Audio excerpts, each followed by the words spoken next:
J'ai été transporté inconscient à l'hôpital. Les médecins ont appelé ma fille, mais elle a dit « Je suis occupée, c'est l'anniversaire de mon mari ». Même après qu'il lui ait dit que cela pourrait être ma dernière nuit. 2 semaines plus tard, j'ai quitté l'hôpital et j'ai appelé ma banque.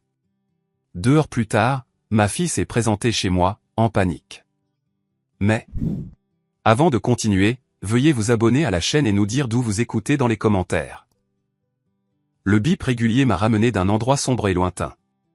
Mes paupières semblaient lourdes comme des blocs de béton, et quand j'ai finalement réussi à les ouvrir, des lumières fluorescentes crues m'ont transpercé le crâne comme des aiguilles. « Monsieur Dunn, vous m'entendez ?» Une voix de femme, professionnelle mais chaleureuse. J'ai essayé de parler, mais ma gorge était comme du papier de verre. La pièce tournait autour de moi. Mur blanc, machine aux lumières clignotantes, tube serpentant depuis mes bras. Ma poitrine me faisait mal à chaque respiration. Quoi, ai-je réussi à croasser? Que m'est-il arrivé? L'infirmière s'est penchée, son badge indiquait « Janet ». Elle avait des yeux bienveillants derrière des lunettes à monture métallique. « Vous avez eu une crise cardiaque, monsieur Dunn. Vous êtes dans l'unité de soins intensifs du Northwestern Memorial. Nous sommes mardi après-midi, le 15 avril. » Mardi? Je me souvenais d'être parti faire les courses le lundi matin. Tout ce qui suivait était un blanc. Depuis combien de temps suis-je ici? Depuis hier soir. Les ambulanciers vous ont amené vers 19 h. Elle a ajusté quelque chose sur l'une des machines. Vous nous avez fait peur pendant un moment. Un médecin est apparu à mon chevet, jeune, l'air fatigué, un stéthoscope drapé autour de son cou comme un insigne d'autorité. Il a pressé le métal froid contre ma poitrine, fronçant les sourcils à ce qu'il entendait. « Monsieur Dunn, je suis le docteur Martinez. Votre cœur a subi des dommages importants, mais vous êtes stable maintenant. Nous devons vous surveiller de près au cours des prochains jours. Est-ce que ça va aller? » La question est sortie plus faible que je ne l'avais prévu. Avec un traitement approprié et des changements de mode de vie, de nombreux patients se remettent bien des crises cardiaques. Il a pris des notes sur son presse-papier. Nous devrons discuter des médicaments, des modifications de régime alimentaire et des soins de suivi. J'ai hoché la tête, mon esprit d'ingénieur cataloguant automatiquement les informations, essayant de traiter les aspects techniques. Crise cardiaque, dommages importants. Surveiller de près. Les mots semblaient étrangers, comme s'ils appartenaient à la vie de quelqu'un d'autre. Janet a ajusté ma perfusion. Votre tension artérielle s'améliore. Ressentez-vous une douleur à la poitrine en ce moment? Un peu. J'ai bougé légèrement et une douleur a traversé mon torse. C'est comme si quelqu'un était assis sur ma poitrine. C'est normal après ce que vous avez vécu, a déclaré le docteur Martinez. Nous gérons votre douleur avec des médicaments, mais n'hésitez pas à appeler si ça s'aggrave. L'après-midi s'est écoulé dans un flou de procédures médicales, de prise de sang, d'électrocardiogramme, d'ajustement de médicaments. Les infirmières allaient et venaient avec une efficacité bien rodée, vérifiant mes signes vitaux, me demandant mon niveau de douleur, expliquant le fonctionnement de chaque machine. Le soir, ils m'ont jugé assez stable pour me transférer dans une chambre normale. Janet a aidé à coordonner le déménagement, poussant mon lit à travers des couloirs stériles bordés de portes identiques. « Chambre 347 », a-t-elle annoncé alors que nous nous installions dans le nouvel espace. « Ce sera plus confortable pour vous. » La chambre avait une fenêtre orientée vers l'ouest, et à travers elle, je pouvais voir les lumières de la ville commencer à scintiller à la tombée de la nuit. Chicago semblait différente d'ici, plus petite, plus gérable. La vue me rappelait les plans que j'étudiais autrefois. Tout était disposé selon des motifs nets et logiques. « Le docteur Ellis passera vous voir sous peu », a dit Janet, vérifiant les moniteurs une dernière fois. « C'est votre cardiologue. Un homme bon. Vous l'aimerez. » Je me suis calé contre les oreillers. L'épuisement pesait sur mes membres. Mon corps me semblait étranger, peu fiable comme je ne l'avais jamais connu. À 68 ans, je m'étais toujours enorgueilli d'être indépendant, capable. Maintenant, je ne pouvais même pas m'asseoir sans aide. La fenêtre s'est progressivement assombrie alors que la soirée s'installait sur la ville. Quelque part là dehors, la vie continuait normalement. Des gens rentrant du travail, des familles se réunissant pour le dîner, des enfants jouant dans les parcs. Pendant ce temps, j'étais allongé, connecté à des machines qui suivaient chaque battement de mon cœur endommagé. Le docteur Ellis a frappé doucement avant d'entrer, sa présence commandant immédiatement le respect. Grand et distingué, avec des cheveux grisonnants et des lunettes à monture métallique, il se déplaçait avec la confiance tranquille de quelqu'un qui avait l'habitude d'annoncer des nouvelles difficiles. « Benjamin, je suis le docteur Grover Ellis. » Il a tiré une chaise près de mon lit et s'est assis, ouvrant un épais dossier médical. « Comment vous sentez-vous ce soir ? » Comme si j'avais été heurté par un camion, ai-je admis, mais mieux que ce matin, je suppose. Il a souri brièvement, puis est redevenu sérieux. « Je dois vous parler franchement de votre état. La crise cardiaque a été sévère, ce que nous appelons un STEMI, affectant l'artère principale qui alimente votre muscle cardiaque en sang. » J'ai hoché la tête, ma formation d'ingénieur m'aidant à comprendre la nature mécanique du problème. Le docteur Ellis a sorti une impression de CG, les lignes en zigzag ressemblant à une œuvre d'art abstrait. Vous voyez cette section ici ? Cela montre les dommages à votre artère descendante antérieure gauche. Nous avons réussi à l'ouvrir avec des médicaments d'urgence, mais vous avez perdu environ 20% de votre muscle cardiaque. Qu'est-ce que cela signifie pour mon avenir ? Avec un traitement approprié, de nombreux patients vivent pleinement après des crises cardiaques comme la vôtre. Mais je ne vous mentirai pas. C'était très critique pendant plusieurs heures. Il s'est légèrement penché en avant. Benjamin, je dois vous demander quelque chose. Avez-vous de la famille que nous devrions contacter ? Des contacts d'urgence ? Ma poitrine s'est serrée, sans que je puisse dire si c'était émotionnel ou physique. Ma fille, Agnès. Elle vit à Lincoln Park avec son mari. Le docteur Ellis a consulté ses notes. J'ai en fait essayé de l'appeler hier quand vous avez été admis. La situation était critique et nous pensions que vous ne passeriez peut-être pas la nuit. Quelque chose dans son ton a fait se nouer mon estomac. Vous lui avez parlé ? Oui. Il a hésité, clairement mal à l'aise. Benjamin, je pratique la cardiologie depuis 25 ans. J'ai passé des milliers d'appels comme celui-ci à des membres de la famille. Habituellement, quand je dis à quelqu'un que son père a eu une crise cardiaque massive et pourrait ne pas survivre à la nuit. Qu'est-ce qu'elle a dit ? Ma voix était à peine plus qu'un murmure. Le docteur Ellis a baissé les yeux sur ses mains. Puis il m'a regardé avec une compassion sincère. Elle a dit qu'elle était occupée, que c'était l'anniversaire de son mari et qu'elle ne pouvait pas quitter la fête. Les mots m'ont frappé comme un coup physique. J'ai senti mon moniteur de fréquence cardiaque biper plus vite alors que mon pouce accélérait. Même quand vous lui avez dit que ce serait peut-être ma dernière nuit. Malheureusement, oui. Sa voix était douce mais claire. J'ai expliqué la gravité. Je lui ai dit que vous la demandiez. Elle a dit qu'elle essaierait de passer cette semaine si son emploi du temps le permettait. J'ai fixé le plafond, digérant cette information. La fille que j'avais élevée, éduquée, soutenue à travers chaque crise de sa vie d'adulte, ne pouvait pas prendre la peine de quitter une fête d'anniversaire alors que j'étais en train de mourir. Je suis vraiment désolé de devoir vous dire cela, a poursuivi le docteur Ellis. J'ai hésité à le partager, mais je crois que les patients ont le droit de connaître la réaction de leur famille aux urgences médicales. Non, vous avez eu raison de me le dire. Ma voix semblait creuse, même à mes propres oreilles. J'avais besoin de savoir. Il est resté quelques minutes de plus, expliquant les horaires des médicaments et les attentes en matière de rétablissement, mais je l'entendais à peine. Mon esprit ne cessait de rejouer ces mots. Elle était occupée. L'anniversaire de son mari ne pouvait pas quitter la fête. Je passerai vous voir demain matin, a dit le docteur Ellis en se levant. Essayez de vous reposer. Votre corps a besoin de temps pour guérir. Après son départ, la pièce semblait incroyablement silencieuse, à l'exception du bip régulier de mon moniteur cardiaque. À travers la fenêtre, les lumières de Chicago s'étendaient à l'infini, chacune représentant la vie de quelqu'un, les priorités de quelqu'un. Agnès avait clairement défini les siennes. La porte s'est refermée, me laissant seul avec la vérité dévastatrice. Je me suis tourné dans mon lit, essayant de trouver une position confortable, mais la douleur dans ma poitrine n'avait plus rien à voir avec la crise cardiaque. Elle était occupée. C'était l'anniversaire de son mari. J'ai regardé les lumières de la ville à travers ma fenêtre. Chaque ampoule scintillante était un rappel de toutes les familles normales là-dehors. Des familles où les filles se précipitent au chevet de leur père mourant. Peut-être que le docteur Ellis avait mal compris.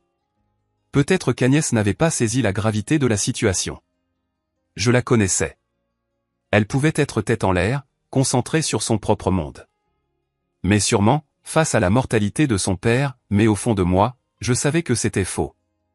Ce n'était pas la première fois qu'Agnès faisait passer sa commodité avant mes besoins. C'était juste la plus brutale. Mon esprit a dérivé vers l'université Northwestern, il y a 23 ans. Agnès, les yeux brillants et déterminée à étudier le commerce, debout dans ma cuisine avec des lettres d'acceptation étalées sur la table. Papa, j'ai été accepté à Northwestern. Tu y crois? Je pouvais y croire. Je l'avais aidé pour chaque dossier, chaque dissertation. Ce que je ne pouvais pas croire, c'était la facture des frais de scolarité, 40 000 $. Mon salaire d'ingénieur était décent. Mais ce montant signifierait faire des heures supplémentaires pendant des années, sauter les vacances, reporter mes propres rêves de retraite. Mais en voyant son visage ce jour-là, si plein d'espoir et d'ambition, comment aurais-je pu dire non? J'ai travaillé 60 heures par semaine pendant 4 ans. Les week-ends au cabinet de conseil, les jours fériés passés sur des revues de projets. Mon dos me faisait constamment mal à force de me pencher sur des plans, et je vivais de café et de détermination. Agnès a obtenu son diplôme avec la mention magna cum laude. J'étais si fier. Puis est venu le mariage. Martin Harper, un entrepreneur beau parleur avec de grands rêves et des dettes encore plus grandes. Je ne lui ai pas fait confiance dès le début, mais Agnès était amoureuse et elle voulait un mariage de conte de fées. Papa, on ne se marie qu'une fois. Je veux que ce soit parfait. 15 000 $ pour une seule journée. Le lieu, les fleurs, le photographe, tout devait être le meilleur. J'ai vidé mon fonds de vacances, emprunté sur ma pension, fait des quarts de travail supplémentaires jusqu'à ce que mes mains tremblent d'épuisement. Le mariage a duré 2 ans avant qu'ils ne se séparent. Puis ils se sont remis ensemble, puis se sont de nouveau séparés. À travers chaque crise, chaque réconciliation, chaque nouvelle entreprise de Martin qui échouait, j'étais là avec mon chéquier. À compte pour leur première maison, 12 000 $. Prêt pour le restaurant de Martin qui a fait faillite, 8 000 $. Aide d'urgence quand Agnès a perdu son premier emploi, 3 000 $. Réparation de voiture quand leur BMW est tombé en panne, 1 500 $. J'avais gardé une trace mentale au fil des ans, comme les ingénieurs gardent une trace des calculs de charge. Les chiffres étaient stupéfiants, plus de 100 000 $, sans compter les innombrables week-ends passés à les aider à déménager, les cadeaux d'anniversaire, les cadeaux de Noël qui mettaient mon budget à rude épreuve chaque année. Et la nuit dernière, alors que je gisais mourant dans cet hôpital, Agnès ne pouvait pas quitter une fête. Je me suis tourné sur le côté, ignorant la traction des tubes de perfusion, et j'ai regardé la ligne d'horizon de Chicago. Quelque part là-bas, dans leur condo de Lincoln Park que je les avais aidés à s'offrir, Agnès et Martin riaient probablement avec des amis, buvaient du vin cher, célébrant une autre année de la vie sans valeur de Martin. Elle essaierait de passer, cette semaine si son emploi du temps le permettait, comme si j'étais un rendez-vous chez le dentiste qu'elle pouvait reporter. La colère a monté lentement, commençant comme un nœud chaud dans mon estomac et se propageant vers le haut jusqu'à ce que ma poitrine brûle de quelque chose qui n'avait rien à voir avec des dommages cardiaques. Pendant 68 ans, j'avais été le responsable, le fiable, celui qui se sacrifiait pour que les autres puissent réussir. Qu'est-ce que cela m'avait apporté? Une fille qui accordait plus de valeur à l'organisation d'une fête qu'à la vie de son père. Un gendre qui n'avait jamais travaillé un jour honnêtement, mais qui vivait comme un roi grâce à ma générosité. Une chambre d'hôpital solitaire où je traitais les mathématiques brutales de l'amour inconditionnel. J'avais tout donné à Agnès. Il était maintenant temps de voir ce qu'elle ferait quand ce tout serait en jeu. Mon moniteur cardiaque bipait régulièrement dans l'obscurité. Chaque pulsation était un rappel que j'étais toujours en vie, toujours capable de prendre des décisions concernant ma vie et mon héritage. Agnès pensait qu'elle pouvait m'ignorer, me prendre pour acquis, me traiter comme un inconvénient. Elle était sur le point d'apprendre à quel point elle avait tort. La lumière du matin filtrait à travers la fenêtre de mon hôpital alors que j'avalais la série de pilules que l'infirmière Janet avait alignées sur ma table de chevet. 3 jours s'étaient écoulés depuis que le docteur Ellis m'avait annoncé sa nouvelle dévastatrice. Et pendant que mon cœur guérissait, quelque chose d'autre en moi se cristallisait. C'est l'heure de votre promenade, Monsieur Dunn, a annoncé Rita, la kinésithérapeute. Son attitude joyeuse contrastait avec mon humeur, mais j'ai obéi. Nous avons marché dans le couloir, mes jambes encore chancelantes mais plus fortes que la veille. L'aile de cardiologie bourdonnait de conversations feutrées et de bips de machine. Dans la chambre 352, j'ai remarqué un homme âgé assis seul, fixant un arrangement floral fané. « Bonjour », ai-je dit en m'arrêtant à sa porte. Il a levé des yeux fatigués. « Bonjour. Vous êtes l'ingénieur de la 347, n'est-ce pas ? Je suis Harold. Benjamin. » Je me suis appuyé contre le cadre de la porte, reconnaissant pour le repos. « Vous semblez troublé. » Le rire d'Harold n'avait aucune once d'humour. « Mon fils a vidé mon compte d'épargne pendant que j'étais ici. 35 000 $. Il a dit qu'il en avait besoin pour son entreprise. » Il a fait un geste vers les fleurs mourantes. Celles-ci sont arrivées avec une carte disant qu'il était désolé. Aucune visite, aucun appel téléphonique, juste désolé. Les mots m'ont frappé comme un coup physique. Voici un autre père, une autre trahison.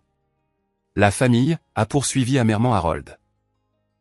Ils pensent que nous leur pardonnerons toujours parce que nous sommes leurs parents.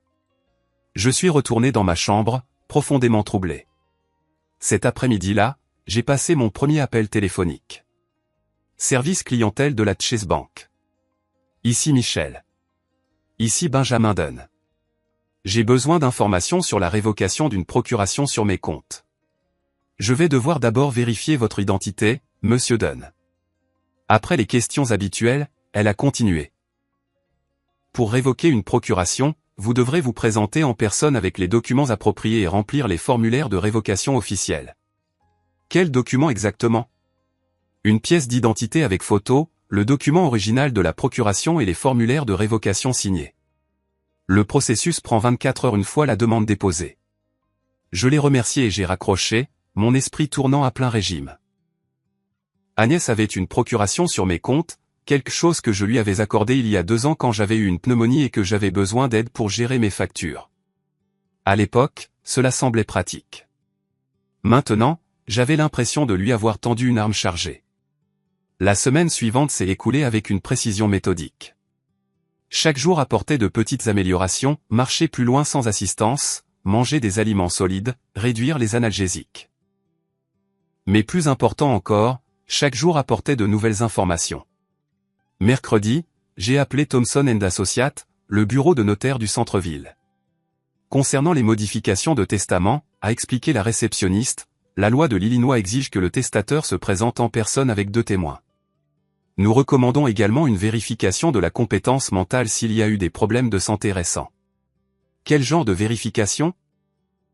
Habituellement, une lettre de votre médecin traitant attestant que vous êtes mentalement apte à prendre des décisions juridiques.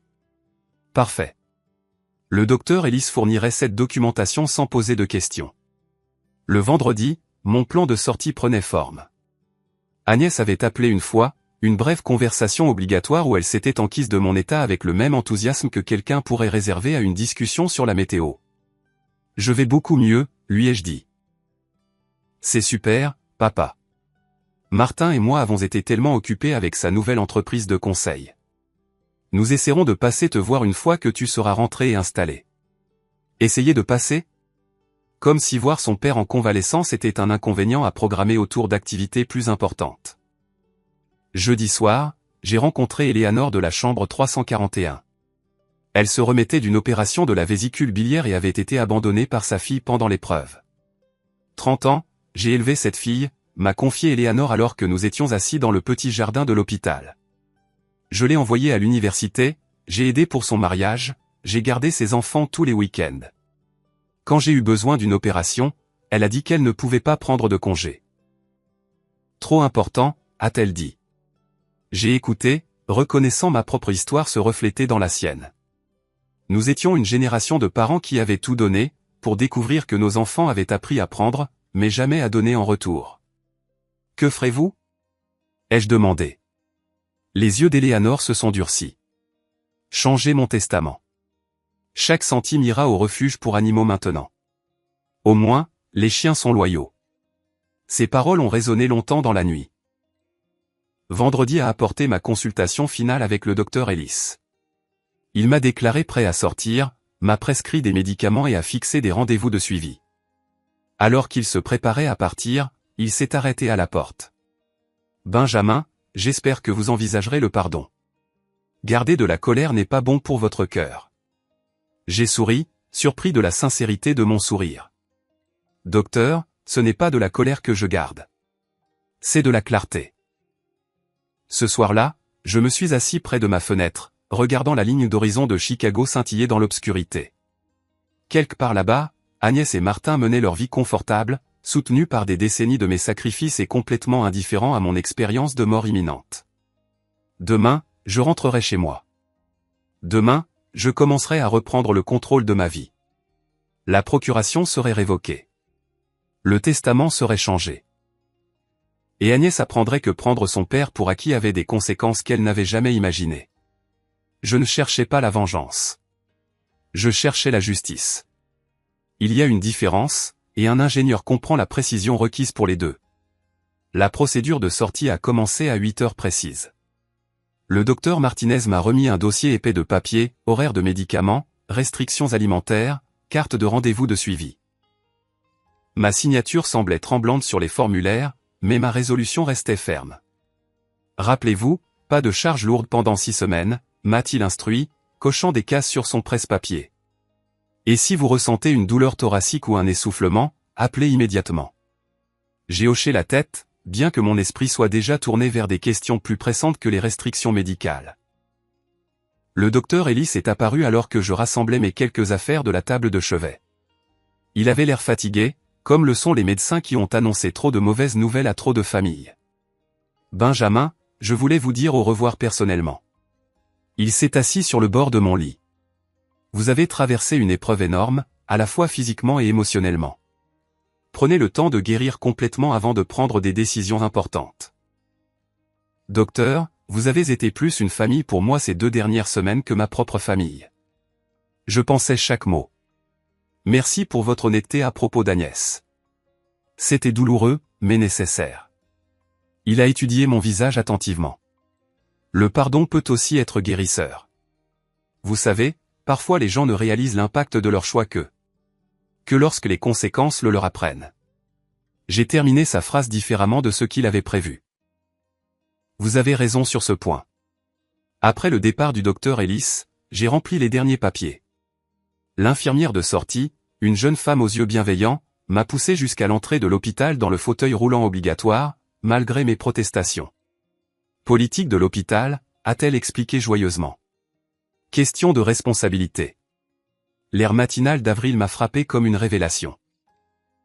2 semaines d'air recyclé de l'hôpital m'avaient fait oublier à quel point l'air réel pouvait être vivant. Chicago s'étendait devant moi, animé par des gens qui avaient des familles qui se souciaient de savoir s'ils vivaient ou mouraient. J'ai pris mon téléphone avec des doigts qui tremblaient légèrement. Que ce soit par faiblesse ou par anticipation, je ne saurais le dire. Service clientèle de la Chase Bank. Ici Benjamin Dunn. Numéro de compte 4 478 921. Je dois révoquer la procuration sur tous mes comptes immédiatement. Je peux vous aider avec cette information, Monsieur Dunn. Cependant, la révocation nécessite votre présence physique dans une agence avec les documents appropriés. De quels documents ai-je besoin? Une pièce d'identité avec photo, les papiers originaux de la procuration, et vous devrez signer les formulaires de révocation en présence d'un responsable de la banque. Je serai là cet après-midi. Quelle agence s'occupe de ces procédures? Notre agence principale du centre-ville au 125 South La Salle peut traiter les révocations. Ils sont ouverts jusqu'à 16 heures. Parfait. Assez de temps pour rentrer chez moi, rassembler les papiers nécessaires et commencer à reprendre ma vie en main.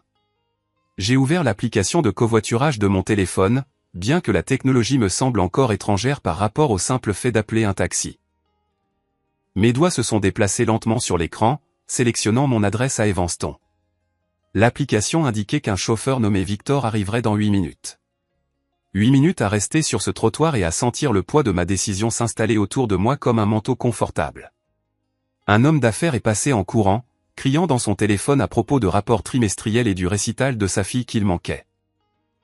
Une jeune mère poussait une poussette tout en jonglant avec un autre appel téléphonique concernant les horaires de la garderie. Tout le monde avait des responsabilités, des priorités, des gens qui avaient besoin d'eux. Tout le monde sauf moi. Mais cela allait changer. Pendant 68 ans, j'avais été le fiable, le pourvoyeur, le filet de sécurité pour les rêves et les échecs de tous les autres. J'avais fait des heures supplémentaires pour payer les études d'Agnès, vider mes économies pour son mariage, sacrifier la sécurité de ma retraite pour les entreprises ratées de son mari, et quand je gisais mourant, elle n'avait pas pu quitter une fête. Mon téléphone a vibré. Votre chauffeur, Victor, arrive dans une Honda Accord blanche. J'ai regardé la voiture s'arrêter au bord du trottoir, son chauffeur, un homme d'âge mûr aux tempes grisonnantes, sortant pour m'aider avec mon petit sac d'hôpital. Il était temps de rentrer à la maison. Temps de récupérer ses documents de procuration. Temps de se rendre à la Chase Bank et de commencer le processus de reprise de contrôle de ma vie financière. Agnès pensait qu'elle pouvait m'ignorer, me prendre pour acquis, me traiter comme un inconvénient. Elle était sur le point de découvrir à quel point cette hypothèse s'avérerait coûteuse. Victor Ramirez a contourné sa Honda blanche avec la grâce facile de quelqu'un qui avait passé des décennies à aider les gens à monter dans sa voiture. Son visage buriné a montré une inquiétude immédiate quand il m'a vu sortir de l'entrée de l'hôpital. Northwestern Memorial. Ça va, mon ami? Il a attrapé mon sac d'hôpital sans qu'on le lui demande. Je vais mieux maintenant. Ai-je répondu en m'installant sur le siège passager. La voiture sentait le café et le désodorisant au pain, avec un chapelet suspendu au rétroviseur et une petite photo d'un jeune homme collé sur le tableau de bord. Evanston, juste sur Sheridan Road. Victor a vérifié son GPS et s'est engagé dans la circulation. Problème de cœur? J'ai hoché la tête, surpris par sa franchise. La plupart des gens tournaient autour des problèmes médicaux. Mon père a eu 3 crises cardiaques. A poursuivi Victor en se dirigeant vers Lakeshore Drive. Un homme solide. Il a travaillé dans la construction pendant 40 ans. Chaque fois, nous pensions que nous allions le perdre. Votre famille s'est-elle mobilisée autour de lui? Le rire de Victor avait une pointe d'amertume. Oh, oui. La première fois. À la 3e, mes frères et sœurs se plaignaient que les visites à l'hôpital interféraient avec leurs emplois du temps. Il m'a jeté un coup d'œil dans le rétroviseur. La famille, c'est compliqué, n'est-ce pas? La question est restée en suspens entre nous alors que nous nous engagions sur Lakeshore Drive. Le lac Michigan s'étendait à l'infini sur notre droite, sa surface agitée par le vent d'avril. La ligne d'horizon du centre-ville de Chicago s'élevait derrière nous, paraissant plus petite à chaque kilomètre vers le nord. Ma fille n'a même pas pu quitter la fête d'anniversaire de son mari. Me suis-je surpris à dire, quand le médecin lui a dit que je ne survivrais peut-être pas à la nuit. Les mains de Victor se sont crispées sur le volant. Ah, mec, ça fait mal. Quel âge a-t-elle? 42 ans. Assez âgé pour comprendre les priorités. On pourrait le penser. Victor est resté silencieux un moment, puis a fait un geste vers la photo sur son tableau de bord. C'est mon fils, Eduardo. Il vit à Los Angeles maintenant. Un grand dirigeant en marketing. Belle maison, voiture chère. Vous devez être fier. Je l'étais. Je n'ai pas eu de nouvelles de lui depuis 5 ans. La voix de Victor portait le poids d'une profonde déception. La dernière fois que nous avons parlé, il m'a demandé d'arrêter d'appeler si souvent. Il a dit que c'était embarrassant quand ses collègues entendaient parler de son père chauffeur de taxi. Les mots m'ont frappé comme un coup physique. Voici quelqu'un qui comprenait la douleur unique d'être rejeté par la personne pour laquelle vous aviez tout sacrifié. Comment gérez-vous ce genre de trahison? Victor a pris la sortie de Belmont, se dirigeant vers le nord à travers Lincoln Park. J'ai appris quelque chose d'important, Benjamin. La famille, ce n'est pas seulement le sang. La famille, ce sont ceux qui se présentent quand vous en avez besoin. Qui répondent au téléphone à minuit. Qui s'assoit dans les salles d'attente des hôpitaux. J'ai réfléchi à cela alors que nous passions devant le quartier où vivaient Agnès et Martin. Leur condo était probablement à 8 pâtés de maisons à l'ouest d'ici, rempli de meubles chers que je les avais aidés à acheter. Après qu'Eduardo m'ait coupé de sa vie, j'ai passé 2 ans en colère, a poursuivi Victor. Amer, plein de ressentiment, me demandant où j'avais mal agi. Puis j'ai réalisé quelque chose. Je lui donnais du pouvoir sur mon bonheur même après qu'il m'ait abandonné. Alors, qu'avez-vous fait? J'ai commencé à vivre pour moi. J'ai commencé à faire les voyages que j'avais toujours voulu faire. J'ai appris la guitare. Je me suis fait de vrais amis qui apprécient réellement ma compagnie. Il a souri, et pour la première fois, le sourire a atteint ses yeux. J'ai découvert que je suis de très bonne compagnie quand je ne perds pas mon temps avec des enfants ingrats. Nous étions arrivés à Evanston maintenant, passant devant le campus où j'avais envoyé Agnès pour ses études coûteuses. Des étudiants marchaient sur les trottoirs avec des sacs à dos et des rêves, la plupart probablement soutenus par des parents qui pensaient que sacrifice rimait avec amour. Le truc, c'est que, a dit Victor en tournant dans ma rue, ils pensent que nous serons toujours là, que nous pardonnerons toujours, que nous les soutiendrons toujours. Parfois, la chose la plus gentille que vous puissiez faire pour des enfants ingrats est de les laisser faire face aux conséquences de leur choix. Ma maison est apparue devant nous, une modeste maison de style colonial de 2 étages avec un petit jardin que j'avais entretenu religieusement jusqu'à ce que ma santé décline. Elle semblait plus petite, moins importante que lorsque j'étais parti faire les courses il y a 2 semaines. Victor s'est garé dans mon allée et s'est tourné pour me faire face. Benjamin, je ne connais pas entièrement votre situation. Mais si votre fille pense qu'elle peut vous ignorer quand vous êtes en train de mourir, il est peut-être temps qu'elle apprenne à quoi ressemble la vie sans le soutien de son père. Il m'a aidé à sortir de la voiture, refusant mon offre de pourboire. Mon numéro est dans votre téléphone maintenant, a-t-il dit en me tendant une carte de visite. Si vous avez besoin de quoi que ce soit, des courses, quelqu'un à qui parler, vous m'appelez. C'est ce que fait la vraie famille. Je suis resté dans mon allée, regardant Victor s'éloigner, ces paroles résonnant dans mon esprit. La famille, ce sont ceux qui se présentent quand vous en avez besoin. Agnès ne s'était pas présentée, mais Victor l'avait fait. Le docteur Ellis l'avait fait. Même Harold et Eleanor, des compagnons d'infortune, avaient montré plus de compassion que ma propre fille. Il était temps de commencer à vivre pour moi-même. Temps de laisser Agnès apprendre à quoi ressemblent les conséquences. Ma clé a tourné dans la serrure de la porte d'entrée pour la première fois en 2 semaines, et le déclic familier a envoyé une vague de soulagement dans ma poitrine. À la maison. La maison sentait un peu le renfermer, mais c'était mon sanctuaire, mon environnement contrôlé. La sonnette a retenti de manière agressive, suivie immédiatement de coups violents. J'avais à peine posé mon sac d'hôpital dans l'entrée que les coups se sont intensifiés. À travers le verre dépoli, je pouvais voir 2 silhouettes sur mon porche. « Papa, ouvre. On sait que tu es là. » La voix d'Agnès avait cette pointe de fureur particulière dont je me souvenais de son adolescence, mais c'était différent. Plus aigu, plus désespéré. J'ai ouvert la porte pour trouver ma fille et mon gendre se tenant là comme une force d'invasion. Agnès est passée devant moi sans y être invitée, Martin la suivant avec son arrogance habituelle. « Quelle stupidité as-tu faite avec la procuration ?» Agnès s'est retournée pour me faire face, ses cheveux parfaitement coiffés en désordre, son tailleur froissé. « La banque nous a appelés il y a 1 heure. »« Stupide ?» J'ai fermé la porte lentement, me donnant un instant pour digérer leur embuscade. J'étais en train de mourir au Northwestern Memorial, et tu étais à une fête d'anniversaire. Les mots sont restés en suspens dans l'air comme un défi. Martin s'est avancé, utilisant sa taille pour intimider. « Vieil homme, tu ne comprends pas à quoi tu touches. Tu as besoin d'une supervision financière.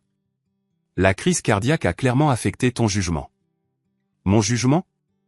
Je me suis déplacé vers mon salon, les forçant à me suivre sur mon territoire. Mon jugement m'a dit de révoquer l'accès à mes comptes à des personnes qui ne pouvaient pas prendre la peine de rendre visite à leur père mourant. Le visage d'Agnès est devenu rouge. Nous ne savions pas que c'était si grave. Le médecin a fait comme si c'était une routine. Le docteur Ellis vous a dit que je ne survivrais peut-être pas à la nuit. Ma voix est restée calme. Le calme de l'ingénieur. Tu as dit que tu étais occupé. Ce n'est pas comme ça, comment sais-tu ? A balbutié Agnès, réalisant son erreur. Martin lui a attrapé le bras, l'empêchant d'en révéler davantage. Écoute, Benjamin, tu es confus. Les crises cardiaques provoquent des problèmes de mémoire. Une confusion sur les événements. Nous étions là pour toi. Je me suis assis dans mon fauteuil préféré, celui que je m'étais acheté après avoir fait des heures supplémentaires pour payer le mariage d'Agnès. Vous me mentez en face dans mon propre salon. Papa, tu es manipulé par le personnel de l'hôpital. La voix d'Agnès a pris ce ton pleurnichard qu'elle utilisait enfant quand elle était prise en faute. Ils t'ont probablement rempli la tête d'histoires pour te mettre en colère contre nous. Sortez.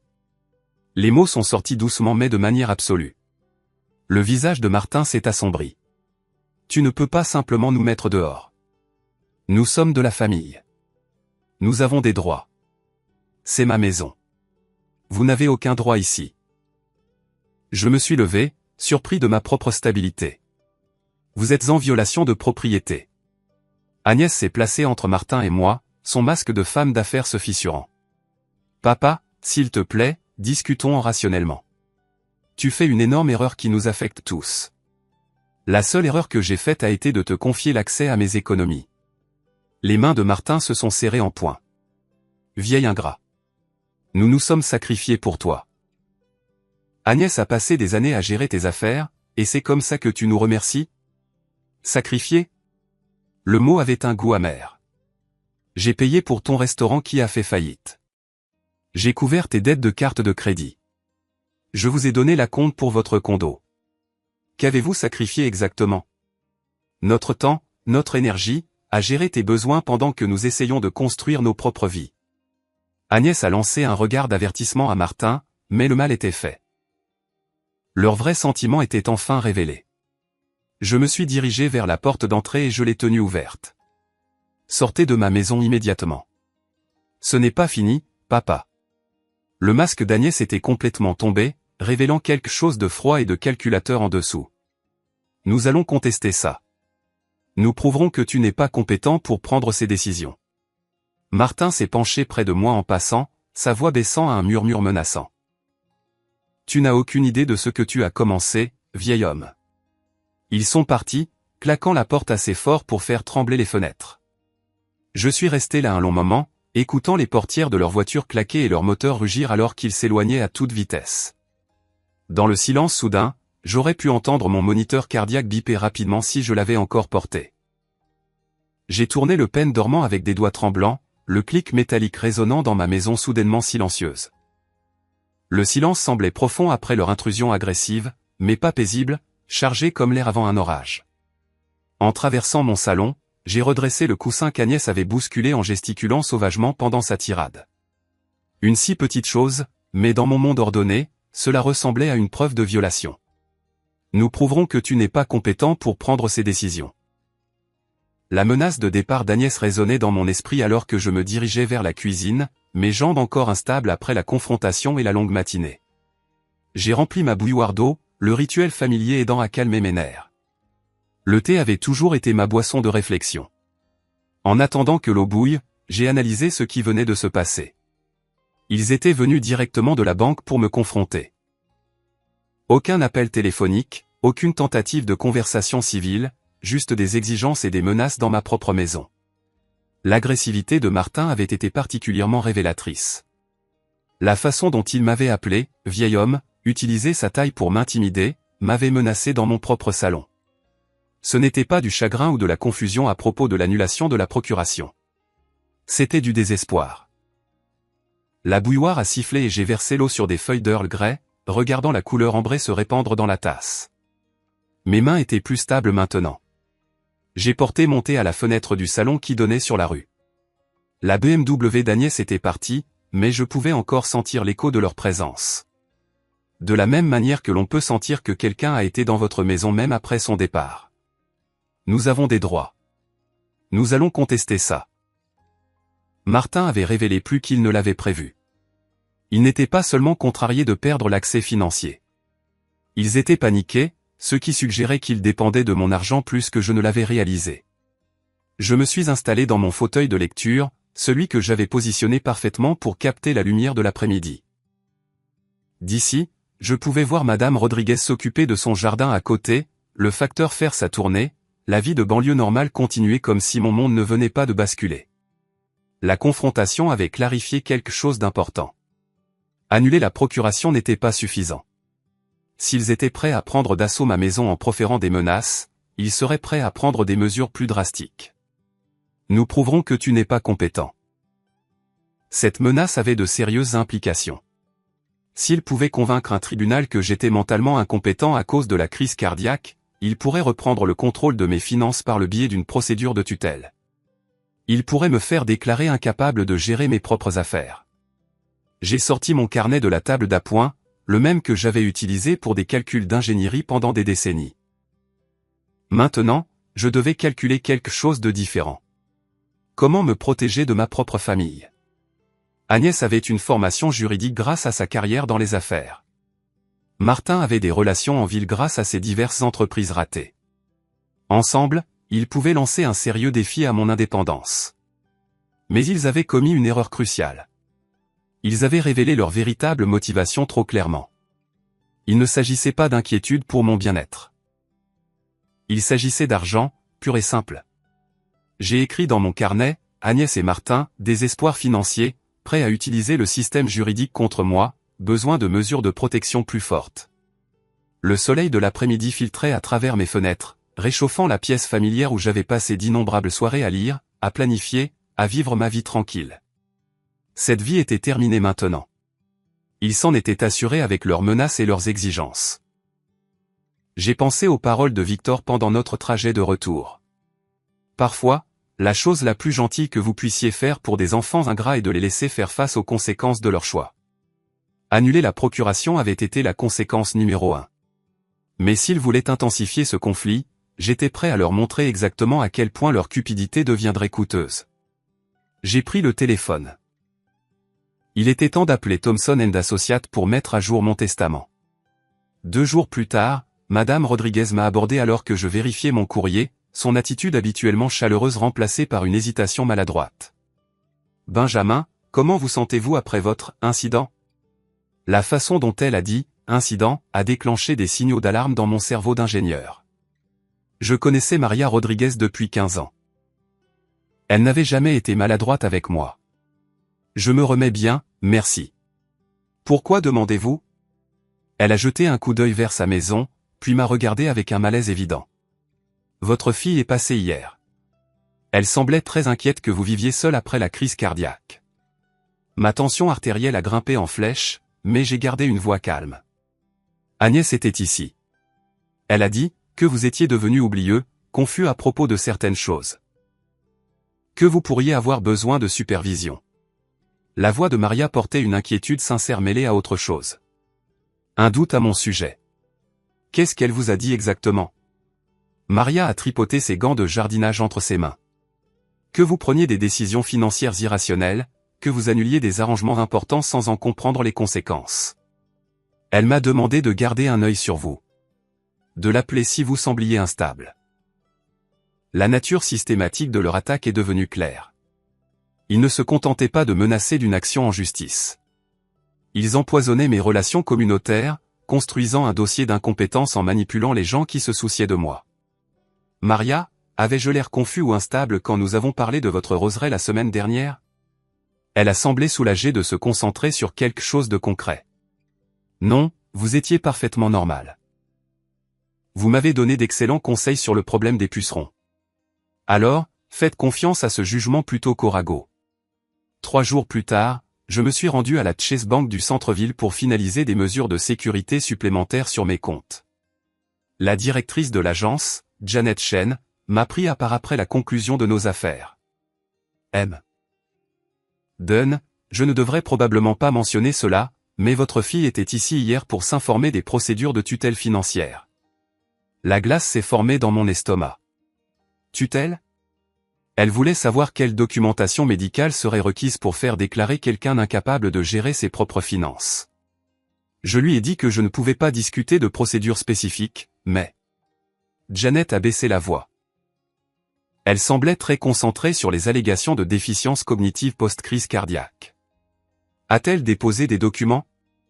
Non, mais elle a pris rendez-vous avec notre service juridique pour la semaine prochaine.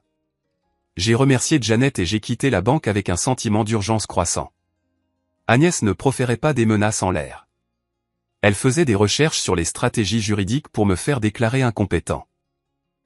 Le mardi suivant, l'ampleur de leur campagne est devenue pleinement apparente.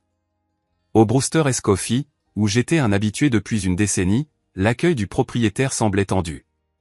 Benjamin, content de voir que vous vous en sortez. Même Tom Brewster, qui me connaissait depuis qu'Agnès était à l'université, me traitait comme si je perdais peut-être mes facultés. Tom, est-ce que quelqu'un a suggéré que je ne m'en sortais pas bien? Son visage a rougi. Votre fille et son mari sont passés. Ils ont mentionné que vous aviez quelques difficultés depuis l'hôpital, que vous preniez des décisions impulsives, que vous étiez confus avec l'argent. J'ai commandé mon café noir habituel, j'ai payé avec la monnaie exacte et j'ai eu une conversation décontractée sur les perspectives de la saison des Cubs. Tom s'est détendu alors que je démontrais une clarté mentale complète.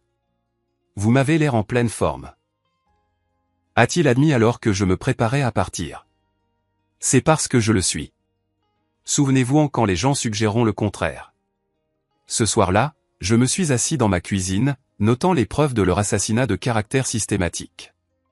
3 voisins contactés, ma banque, les commerces locaux où j'étais connu. Ils construisaient un récit de déclin cognitif post-crise cardiaque, préparant des témoins qui pourraient témoigner de ma supposée incompétence. La partie ingénieure de mon esprit admirait leur minutie même si je me sentais violé par leur manipulation. Ils avaient transformé mes relations communautaires en armes contre moi. J'ai sorti mon carnet et j'ai écrit « Agnès et Martin, campagne organisée de contestation de compétences. Chronologie, environ 1 semaine.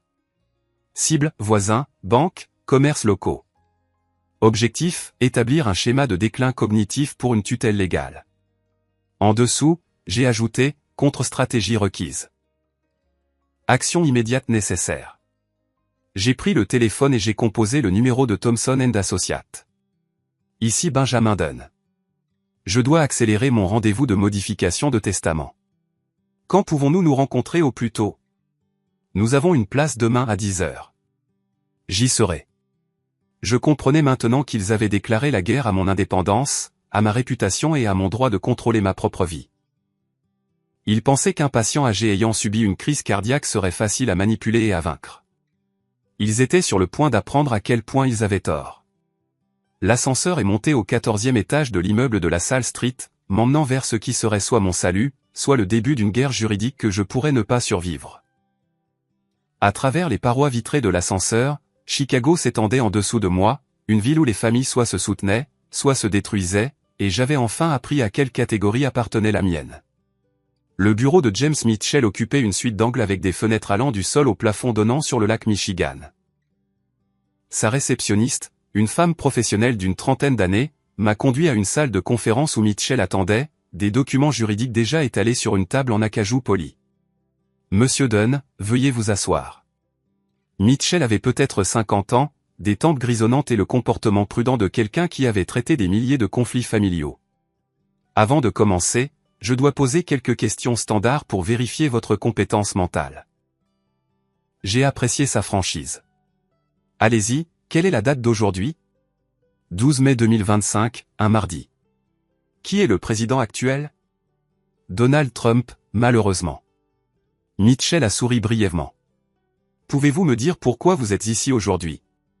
Je veux révoquer complètement mon testament actuel et en créer un nouveau qui déshérite entièrement ma fille et mon gendre. C'est une décision importante. Êtes-vous certain que c'est ce que vous voulez? J'ai sorti mon carnet, le même que j'avais utilisé pour documenter la campagne d'Agnès et Martin contre moi. J'ai passé 3 semaines à documenter leur comportement depuis ma crise cardiaque. Ils ont manipulé mes voisins, tenté de me faire déclarer incompétent et m'ont menacé dans ma propre maison. Mitchell a examiné mes notes avec un intérêt professionnel. C'est une documentation complète. Qu'est-ce qui a spécifiquement déclenché cette décision? Ma fille n'a pas pu prendre la peine de quitter la fête d'anniversaire de son mari alors que j'étais en train de mourir. Puis ils ont essayé de détruire ma réputation quand j'ai repris le contrôle de mes finances. Je vois. Mitchell a pris des notes sur son bloc-notes. La loi de l'Illinois autorise le déshéritement complet, mais je dois m'assurer que ce document pourra résister à toute contestation de compétences qu'il pourrait soulever. Quel genre de contestation? Il pourrait prétendre que la crise cardiaque a affecté votre jugement, que vous n'êtes pas mentalement capable de prendre de telles décisions. Votre documentation aide, mais j'inclurai un langage spécifique empêchant de telles contestations. Mitchell a passé l'heure suivante à rédiger un langage qui rendrait mon testament inattaquable. Le nouveau document laissait tout, ma maison, mes économies, mes investissements, mes biens personnels à l'American Heart Association. Agnès et Martin recevraient exactement $1 chacun, juste pour prouver que je ne les avais pas oubliés.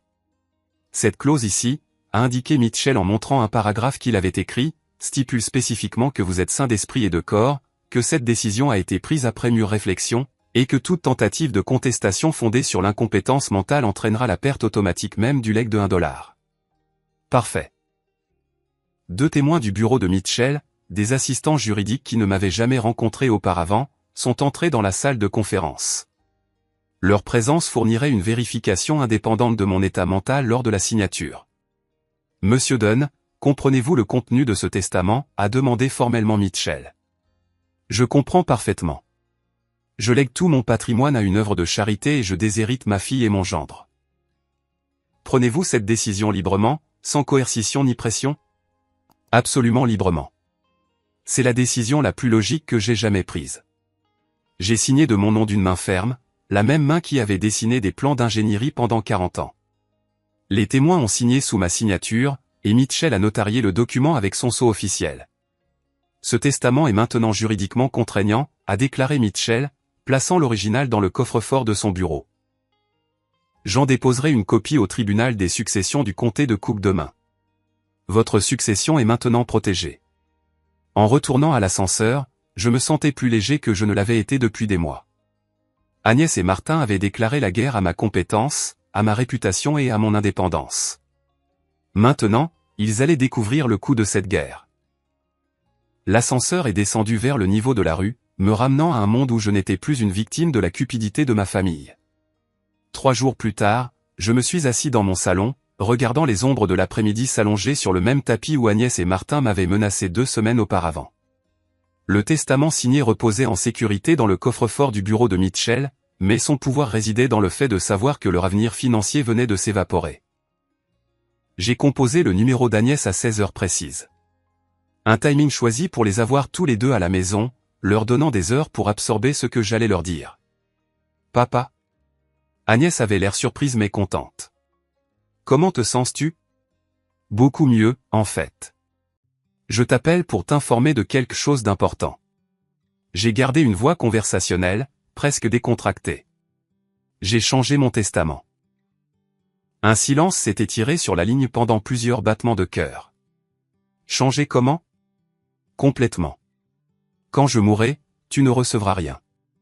Quoi? De quoi tu parles? Sa voix a grimpé d'une octave. Rien. C'est impossible. Tout va à l'American Heart Association. Toi et Martin recevrez chacun exactement $1 pour prouver que je ne vous ai pas oublié. Le téléphone a fait un bruit sourd comme si elle l'avait laissé tomber. Puis j'ai entendu des chuchotements frénétiques. La voix de Martin s'est jointe à l'appel. Benjamin, tu ne peux pas être sérieux avec ces bêtises. Très sérieux, Martin. Le Nouveau Testament a été signé il y a 3 jours, avec témoins, notarié et déposé au tribunal des successions. La voix d'Agnès est revenue, tremblante maintenant. Papa, c'est insensé. Tu ne peux pas simplement. Nous devons en parler face à face. N'hésitez pas à venir. La ligne s'est coupée. Je me suis préparé une tasse de thé et je me suis réinstallé dans mon fauteuil de lecture pour attendre. Le soleil de l'après-midi peignait tout en doré, paisible, tandis que quelque part à travers la ville, Agnès et Martin passaient sans aucun doute un après-midi très différent. Ils sont arrivés en 47 minutes. Je les chronométrais. La sonnette a retenti avec la même urgence agressive qu'il y a 2 semaines, mais cette fois, je détenais tout le pouvoir. Agnès s'est précipitée devant moi dès que j'ai ouvert la porte, Martin juste derrière. Mais leur langage corporel avait complètement changé. Là où ils avaient été exigeants et menaçants, ils semblaient maintenant plus petits, désespérés. Papa, s'il te plaît, dis-moi que c'est une sorte de blague. Le calme parfait d'Agnès s'était fissuré. Ses cheveux étaient en désordre. Son tailleur était froissé comme si elle avait fait les 100 pas, pas de blague. Les documents juridiques n'ont pas de chute. Martin a essayé ses tactiques d'intimidation habituelles, s'approchant de moi. Vieil homme, tu ne sais pas ce que tu fais. Cette décision affecte plus que nous. Vraiment? Qui d'autre cela affecte-t-il? Notre avenir, nos projets, nos... Il s'est arrêté avant d'admettre leur dépendance financière complète. Agnès s'est laissée tomber sur mon canapé sans y être invitée, les mains tremblantes. Papa, j'ai fait des erreurs. Je sais que j'en ai fait. Mais me couper complètement. Ce n'est pas toi. Tu as raison. Le père qui aurait accepté ta négligence et tes abus est mort au Northwestern Memorial. Je suis quelqu'un de différent maintenant. Nous pouvons arranger ça. La voix d'Agnès a pris le ton suppliant qu'elle utilisait enfant quand elle avait cassé quelque chose de précieux. Je serai meilleur, plus attentionné. J'appellerai tous les jours. Agnès, où étais-tu le 14 avril quand j'étais en train de mourir? Elle s'est figée. Comment sais-tu? Le docteur Ellis m'a tout dit. Sur le fait que tu ne pouvais pas quitter la fête d'anniversaire de Martin. Sur le fait que tu as dit que tu essaierais de passer si ton emploi du temps le permettait. Le visage de Martin s'est assombri. Ce médecin a violé la confidentialité des patients. Il a dit à un patient comment sa famille a réagi à son urgence. Ce n'est pas une violation. C'est de l'honnêteté. Agnès s'est mise à pleurer, de vraies larmes coulant sur ses joues. J'ai eu tort. J'ai fait une terrible erreur, mais tu ne peux pas me punir pour le reste de ma vie. Je ne te punis pas pour le reste de ta vie. Je me suis assis en face d'elle, calme pendant qu'elle s'effondrait. Je te punis pour le reste de la mienne. Martin s'est agenouillé à côté d'Agnès, tous deux maintenant en dessous de mon niveau des yeux. S'il te plaît, Benjamin, nous t'en supplions. Ne fais pas ça. Maintenant, vous savez exactement ce que l'on ressent quand on est abandonné dans son heure la plus sombre. Agnès m'a regardé à travers ses larmes, le mascara coulant sur ses joues, comme une peinture de guerre emportée par la défaite. S'il te plaît, papa, je suis désolé. Je suis tellement désolé. Désolé d'avoir été prise. Ou désolé de l'avoir fait? Martin lui a attrapé le bras, la relevant. Son visage était passé de la supplication à quelque chose de plus sombre, de plus désespéré. Très bien. Tu veux jouer à ce jeu, vieil homme? On va voir ça. Quel jeu, Martin? L'audience de compétence. Nous prouverons que tu es mentalement inapte. Cette crise cardiaque t'a brouillé le cerveau, t'a rendu paranoïaque et vindicatif. Sa voix a gagné en force alors qu'il construisait son argument. Aucune personne rationnelle ne détruit sa famille pour un malentendu. Agnès a essuyé son visage, sa personnalité de femme d'affaires reprenant le dessus. Papa, nous avons déjà parlé à des gens de ton, état. Tes voisins, ta banque. Ils s'inquiètent de ta prise de décision. Je me suis levé lentement, utilisant tout l'avantage de ma taille. Vous voulez dire les mensonges que vous avez répandus? La campagne de manipulation que vous avez menée? Ce n'est pas de la manipulation quand c'est vrai. Le masque de Martin était complètement tombé. Maintenant tu es vieux, malade et tu prends des décisions irrationnelles. La seule décision irrationnelle que j'ai prise a été de vous confier mes informations financières pendant 2 ans. Agnès s'est mise en travers de mon chemin vers la porte. Nous ne partirons pas tant que tu n'auras pas accepté de reconsidérer. Vous ne resterez pas de toute façon. Je l'ai contourné en direction de la porte d'entrée. C'est toujours ma maison. Martin s'est interposé entre moi et la sortie.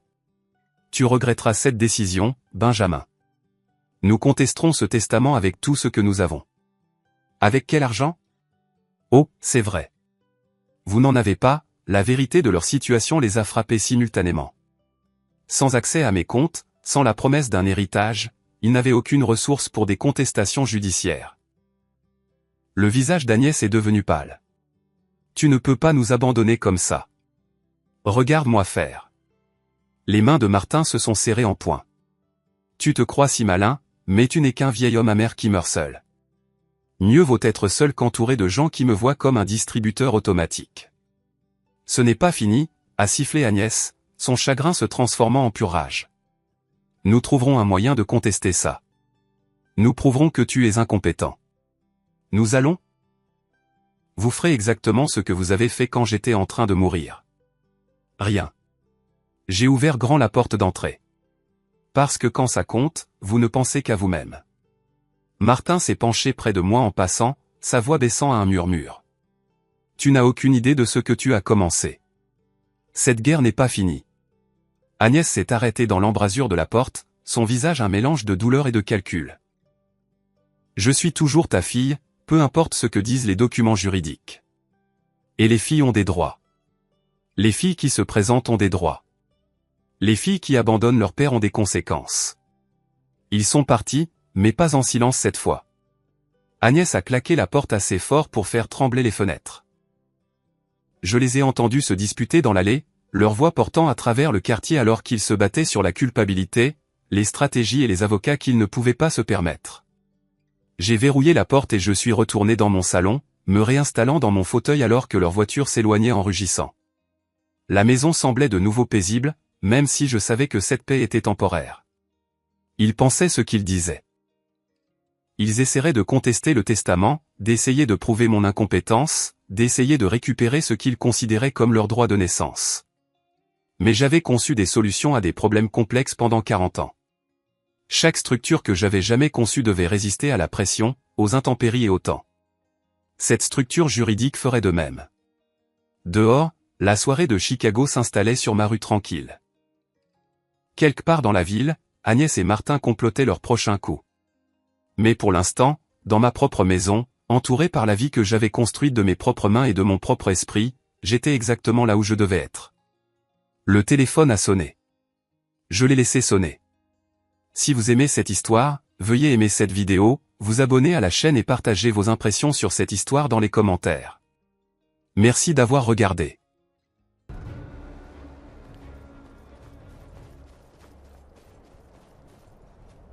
Блин, я залез вообще? Тут там фласки уже пьет.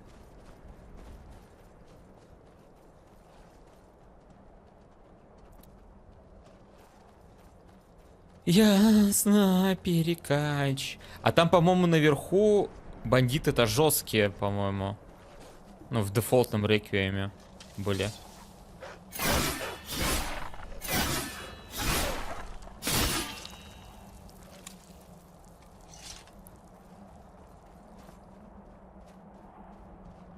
Ползают на картах там, суки, твари.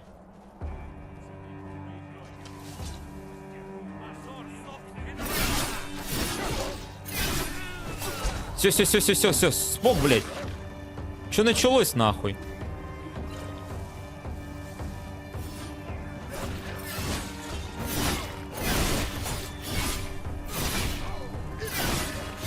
Читы, блядь, фласки пьет.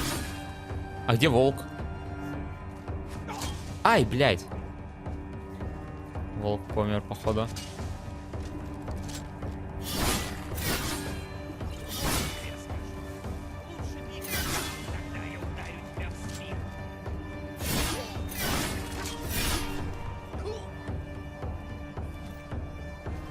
Подожди, кого-то еще не дотрахали.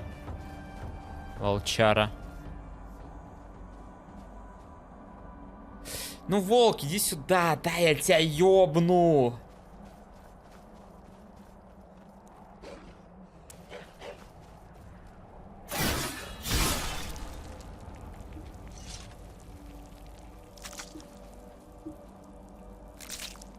Лапу отрезали волку. Ни за что, ни про что. Это какие-то лоховские бандиты. Амулет жизни, катана стальная, железное копье, голова, зелье.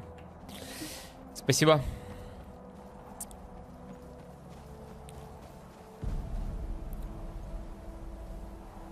Зельки, зельки, зельки, бабки.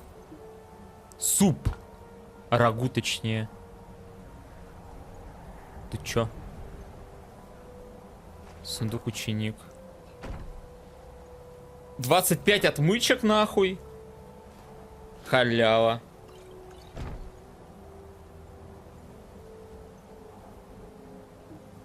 Ты чё, вас?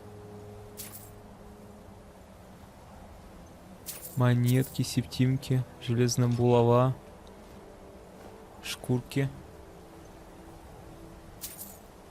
бабки, халявка, холодная записка. Гоняясь за волком ради мяса, мы наткнулись на руины старой башни Соснового Мороза. Место наполовину разрушенное, поросло мхом, но внутри еще есть добыча. Ящики, старое оружие, даже запасы вяленого мяса, за которое какой-то бедолага как раз за которым какой-то бедолага как раз и не вернулся. Мы разбили лагерь, так, ага. Угу. Ага. Угу.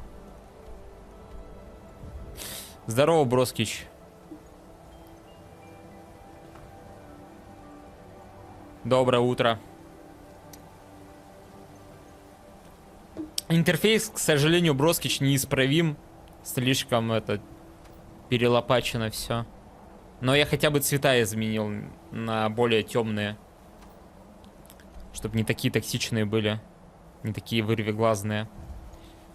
Тополей, хай. Так, а я могу тут спуститься? Не разъебавшись.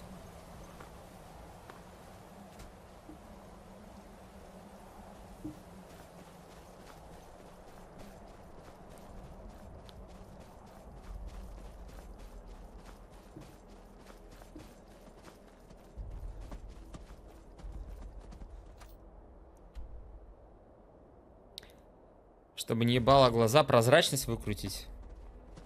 Да, но там, по-моему, нет такой хуйни, да, как прозрачность. Я, по крайней мере, не видел. Skill, Special Bar.